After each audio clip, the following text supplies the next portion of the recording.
Greetings to all those who've passed between the lions. This week's chapter is very, very long.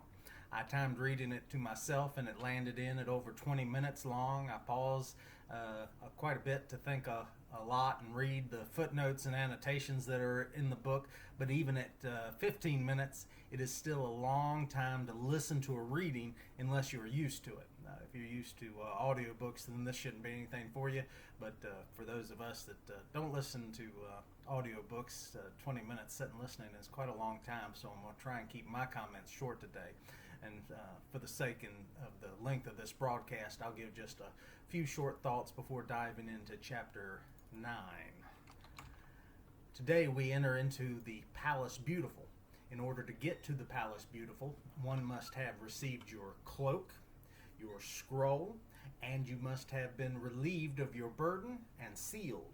You must also have demonstrated the courage of a believer by passing through the two harnessed lions. And you'll see what I'm talking about when we get to the chapter. In fact, all of today's chapter is on the costs that are paid and the bravery which must be shown by anyone who wishes to enter into the celestial city. The older I get, the more I realize that courage is one of the main, if not the main, signs of having received the Spirit of power. When Jesus' disciples were afraid on the boat during the storm, Jesus tells them, "Why are you so afraid? Do you still have no faith?" Faith is an amazing thing. Witnessing is only hard when your faith needs improvement. If you are unsure, then you are afraid you might get a question that you cannot handle. I have gotten questions that I did not know the answer to at the moment, but I have never received a question that I couldn't handle. If I don't know it, I am convinced of this: my searching for a true answer will not in any way challenge my belief in God if I am truly dedicated enough and courageous enough to do the hard work and the hard research to find the answer, the real answer. Not the first thing Google pulls up, or even the second thing Google pulls up, but to enter into the dusty library and unearth the great things of the past and realize that there is nothing new under the sun at all, that all human knowledge is foolishness to God our Father, and that any true and correct answer that I find will only increase my faith and increase my wonder in God and never diminish it. And as you begin to enter into the spiritual war for the souls of many, you will learn how to dance between the lions. There is nothing that God has left to chance. Wherever you are, whatever you are doing, and whoever you find yourself up against, if you are there because you have been following the Lord's instructions the whole time, then nothing can happen that can beset you. And when you start to notice that you are dancing through the minefields, a glorious freedom catapults your faith into realms unknown to you previously, and you become a true alien and stranger in this world, for you are starting to live by different dynamics. For the spiritual physics that you now judge reality by are far more powerful and far more useful than the earthly physics practiced by those around you. Like I said, it is a long chapter, so let's jump in and hear all the glorious things that are in the beautiful palace to give us the encouragement that we need for right now and the courage we need for the next leg of the journey. Chapter 9.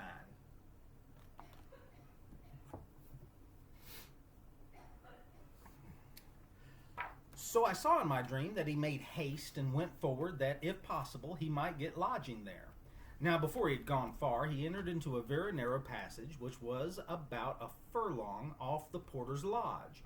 And looking very narrowly before him as he went, he espied two lions in the way.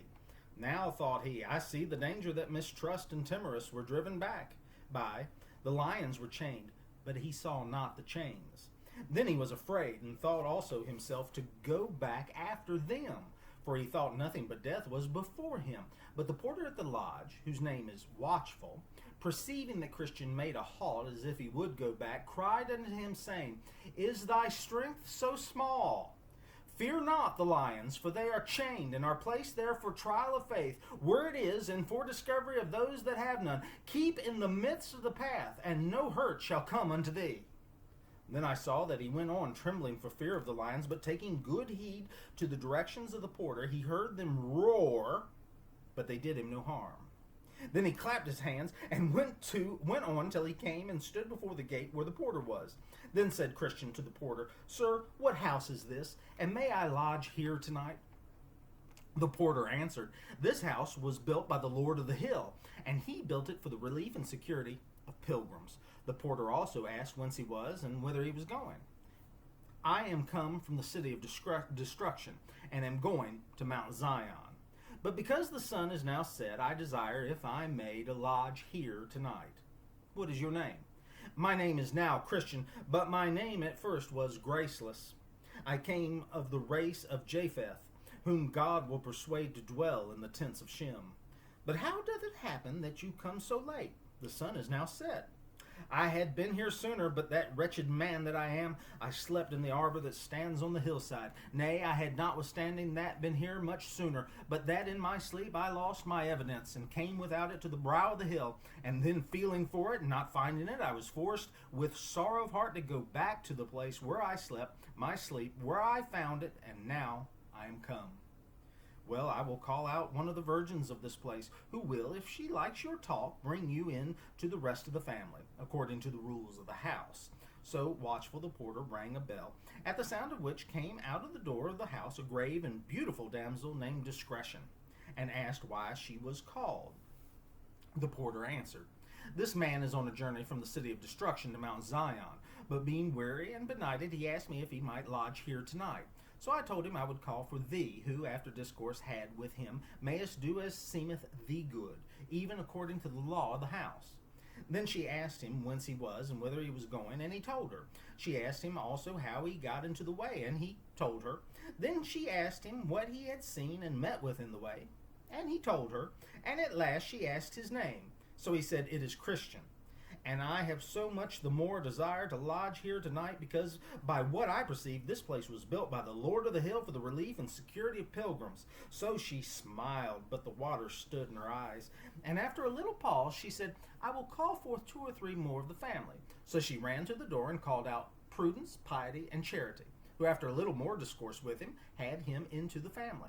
And many of them, meeting him at the threshold of the house, said, Come in, thou blessed of the Lord.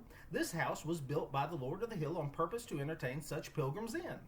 Then he bowed his head and followed them into the house. So when he was come in and sat down, they gave him something to drink, and consented together that until supper was ready, some of them should have some particular discourse with Christian, for the best improvement of time.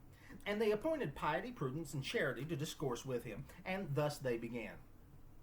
Come, good Christian, since we have been so loving to you to receive you into our house this night, let us, if perhaps we may better ourselves thereby, talk with you of all the things that have happened to you in your pilgrimage. With a very good will, and I am glad that you are so well disposed. What moved you at first to betake yourself to a pilgrim's life? I was driven out of my native country by a dreadful sound that was in mine ears, to wit, that unavoidable destruction did attend me if I abode in that place where I was. But how did it happen that you came out of your country this way? It was as God would have it, for when I was under the fears of destruction, I did not know whither to go, but by chance there came a man even to me as I was trembling and weeping, whose name is Evangelist, and he directed me to the wicket gate, which else I should never have found, and so set me into the way which hath led me directly to this house. But did you not come by the house of the interpreter? Yes, and did see such things there, the remembrance of which will stick by me as long as I live, especially 3 things, to wit, how Christ, in despite of Satan, maintains his work of grace in the heart, how the man had sinned himself quite out of hope of God's mercy, and also the dream of him who thought in his sleep the day of judgment was come. Why did you hear him tell his dream? Yes, a dreadful one it was, I thought. It made my heart ache as he was telling of it, but yet I am glad that I did hear it. Was this all you saw at the house of the interpreter? No. He took me and had me where he showed me a stately palace, and how the people were clad in gold that were in it, and how there came a venturous man and cut his way through the armed men that stood in the door to keep him out, and how he was bid to come in and win eternal glory. Methought those things did ravish my heart. I would have stayed at that good man's house a 12th month, but I knew that I had farther to go. And what saw you else in the way? Saw? Why, I went but a little farther, and I saw one, as I thought in my mind, hang bleeding upon the tree, and the very sight of him made my burden fall off my back, for I groaned under a very heavy burden, but then it fell down from me. It was a strange thing to me, for I never saw such a thing before. Yea, and while I stood looking up, for then I could not forbear looking, 3 shining ones came to me. One of them testified that my sins were forgiven me. Another stripped me of my rags and gave me this broidered coat which you see. And the third set a mark which you see in my forehead and gave me this sealed roll. And with this he plucked it out of his bosom. But you saw more than this, did you not? The things that I have told you were the best. Yet some other matters I saw, as namely, I saw 3 men, simple, sloth, and presumption, lie asleep a little out of the way as I came, with irons upon their heels. But do you think I could awake them? I also saw formality and hypocrisy come tumbling over the wall to go, and they pretended to Zion, but they were quickly lost, even as I myself did tell them, but they would not believe. But above all, I found it hard work to get up this hill, and as hard to come by the lion's mouths. And truly, if it had not been for the good man porter, the porter that stands at the gate, I do not know but that, after all, I might have gone back again. But now I thank God I am here, and thank you for receiving me. Then Prudence thought good to ask him a few questions, and desired his answer to them. Do you not think sometimes of the country from whence you came? Yes, but with much shame and detestation. Truly, if I had been mindful of that country from whence I came out, I might have had the opportunity to have returned. But now I desire a better country, that is, a heavenly. Do you not yet bear away with you some of the things that then you were conversant withal? Yes, but greatly against my will, especially my inward and carnal cogitations, with which all my countrymen as well as myself were delighted. But now all those things are my grief, and might I but choose mine own things, I would choose never to think of those things more. But when I would be a-doing, and that which is best, that which is worst is with me. Do you not find sometimes as if those things were vanquished, which at other times are your perplexity? Yes, but that is but seldom, but they are to me golden hours in which such things happen to me. Can you remember by what means you find your annoyances at times as if they were vanquished? When I think what I saw at the cross, that will do it. And when I look upon my broidered coat, that will do it. And when I look into the roll that I carry in my bosom, that will do it. And when my thoughts wax warm about whither I am going, that will do it. And what is it that makes you so desirous to go to Mount Zion? Why, there I hope to see him alive that did hang dead on the cross. And there I hope to be rid of all those things that to this day are in me an annoyance. There they say there is no death, and there I shall dwell with such company as I like best. For to tell you the truth, I love him because I was by him eased of my burden, and I am weary of my inward sickness. I would fain be where I shall die no more, and with the company that shall continually cry, Holy, holy, holy. Then said Charity to Christian, Have you a family? Are you a married man? I have a wife and 4 small children. And why did not you bring them along with you? Then Christian wept and said, Oh, how willingly would I have done it, but they were all of them utterly averse to my going on pilgrimage. But you should have talked with them, and have endeavored to have shown them the danger of staying behind. So I did, and told them also what God had shown to me of the destruction of our city, but it seemed to them as one that mocked, and they believed me not. And did you pray to God that he would bless your counsel to them? Yes, and that with much affection, for you must think that my wife and poor children were very dear to me. But did you tell them of your own sorrow and fear of destruction? For I suppose that destruction was visible enough to you. Yes, over and over and over. They might also see my fears in my countenance, in my tears, and also in my trembling under the apprehension of the judgment that did hang over our heads. But all was not sufficient to prevail with them to come with me. But what could they say for themselves why they came not? Why, my wife was afraid of losing this world, and my children were given to the foolish delights of youth. So what... Excuse me. So what by one thing and what by another they left me to wander in this manner alone? But did you not, by your vain life, damp all that you would by words used by way of persuasion to bring them away with you? Indeed, I cannot commend my life, for I am conscious to myself of many failings therein. I know also that a man by his conversation may soon overthrow what by argument or persuasion he doth labor to fasten upon others for their good. Yet this I can say, I was very wary of giving them occasion by any unseemly action to make them averse to going on pilgrimage. Yea, for this very thing they would tell me I was too precise, and that I denied myself of things for their sakes in which they saw no evil. Nay, I think I may say that if what they saw in me did hinder them, it was my great tenderness in sinning against God, or of doing any wrong to my neighbor. Indeed, Cain hated his brother because his own works were evil and his brother's righteous. And if thy wife and children have been offended with thee for this, they thereby show themselves to be implacable to good, and thou hast delivered thy soul from their blood. Now I saw in my dream that thus they sat talking together until supper was ready. So when they had made ready, they sat down to meat. Now the table was furnished with fat things, and wine that was well refined, and all their talk at the table was about the Lord of the hill, as namely about what he had done, and wherefore he did what he did, and why he had builded that house. And by what they said, I perceived that he had been a great warrior, and had fought with and slain him that had the power of death, but not without great danger to himself, which made me love him the more. For as they said, and as I believe, said Christian, he did it with the loss of much blood, but that which put the glory of grace into all that he did was that he did it out of pure love to his country. And besides, there were some of them of the household that said they had been and spoke with him since he did die on the cross, and they have attested that they had it from his own lips, that he is such a lover of poor pilgrims that the like is not to be found from the east to the west. They moreover gave an instance of what they affirmed, and that was he had stripped himself of his glory, that he might do this for the poor, and that they heard him say and affirm that he would not dwell in the Mount of Zion alone. They said moreover that he had many pilgrims, princes, though by nature they were born beggars, and their original had been the dunghill.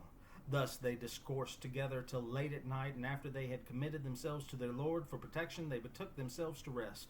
The pilgrim they laid in a large upper chamber, whose window opened towards the sun rising. The name of the chamber was Peace, where he slept till break of day. And then he awoke and sang, Where am I now? Is this the love and care of Jesus for the men that pilgrims are, thus to provide, that I should be forgiven and dwell already the next door to heaven? So in the morning they all got up, and after some more discourse, they told him that he should not depart till they had shown him the rarities of that place. And first they had him into the study, where they showed him records of the greatest antiquity, in which, as I remember my dream, they showed him the pedigree of the Lord of the hill, that he was the son of the Ancient of Days, and came by eternal generation. Here also was more fully recorded the acts that he had done, and the names of many hundreds that he had taken into his service, and how he had placed them in such habitations as could neither by length of days nor decades of nature be dissolved. Then they read to him some of the worthy acts that some of his servants had done, and how they had subdued kingdoms, wrought righteousness, obtained promises, stopped the mouths of lions, quenched the violence of fires, escaped the edge of the sword, out of the weakness were made strong, waxed valiant in fight, and turned to the flight the armies of the aliens. Then they read again in another part of the records of the house, where it was shown how willing their Lord was to receive into his favor any, even any, though they in times past had offered great affronts to his person and proceedings. Here also were several other histories of many other famous things, of all which Christian had a view, as of things both ancient and modern, together with prophecies and predictions of things that had their certain accomplishment, but to the dread and amazement of enemies, and the comfort and solace of pilgrims. The next day they took him and had him into the armory, where they showed him all manner of furniture which their Lord had provided for pilgrims, as sword, shield, helmet, breastplate, all prayer, and shoes that would not wear out. And there was here enough of this to harness out as many men for the service of their Lord as there be stars in the heaven for multitude. They also showed him some of the engines with which some of his servants had done wonderful things. They showed him Moses' rod, the hammer and nail with which Jael slew Sisera, the pitchers, trumpets, and lamps too, with which Gideon put to flight the armies of the Midian. Then they showed him the ox's goad, wherewith Shamgar slew 600 men. They showed him also the jawbone with which Samson did such mighty feats. They showed him moreover the sling and stone with which David slew Goliath of Gath, and the sword also with which the Lord will kill the man of sin in that day, that he shall rise up to the prey. They showed him, besides many excellent things with which Christian was much delighted. This done, they went to their rest again. Then I saw in my dream that on the morrow he got up to go forwards, but they desired him to stay till the next day also. And then said they, We will, if the day be clear, show you the delectable mountains, which they said would yet further add to his comfort, because they were nearer the desired haven than the place where at present he was. So he consented and stayed. When the morning was up, they had him to the top of the house, and bid him look south. So he did. And behold, at the great distance, he saw a most pleasant mountainous country, beautified with woods, vineyards, fruits, and all sorts of flowers, also with springs and fountains, very delectable to behold. Then he asked the name of the country. They said it was Emmanuel's land. And it is as common, said they, as this hill is, to and for all the pilgrims. And when thou comest there, from thence thou mayest see to the gate of the celestial city, as the shepherds that live there will make appear. Now he bethought himself of setting forward, and they were willing he should. But first, said they, let us go again into the armory. So they did, and when he came there, they harnessed him from head to foot with what was of proof, lest perhaps he should meet with assaults in the way. He, being therefore thus accoutred, walked out with his friends to the gate, and there he asked the porter if he saw any pilgrims pass by. Then the porter answered, Yes. Pray, did you know him? Said he. I asked his name, and he told me it was Faithful. Oh, said Christian, I know him. He is my townsman, my near neighbor. He comes from the place where I was born. How far do you think he may be before? He has got by this time below the hill. Well, said Christian, good porter, the Lord be with thee, and add to all thy blessings much increase for the kindness thou hast showed to me. Then he began to go forward, but discretion, piety, charity, and prudence would accompany him down to the foot of the hill. So they went on together, reiterating their former discourses, till they came to go down the hill. Then said Christian, as it was difficult coming up, so far as I can see, it is dangerous going down. Yes, said Prudence, so it is. For it is a hard matter for a man to go down into the valley of humiliation as thou art now, and to catch no slip by the way. Therefore, said they, we are come out to accompany thee down the hill. So he began to go down the hill, but very warily. Yet he caught a slip or two. Then I saw in my dream that these good companions, when Christian was got down to the bottom of the hill, gave him a loaf of bread, a bottle of wine, and a cluster of raisins, and then he went on his way. Is your faith becoming sight? I hope so. Because when you start to make that transition from light waves to spiritual wavelengths, your soul will be filled with the courage and the wonder of walking with the Lion, who is also a lamb. The journey's just begun. Godspeed.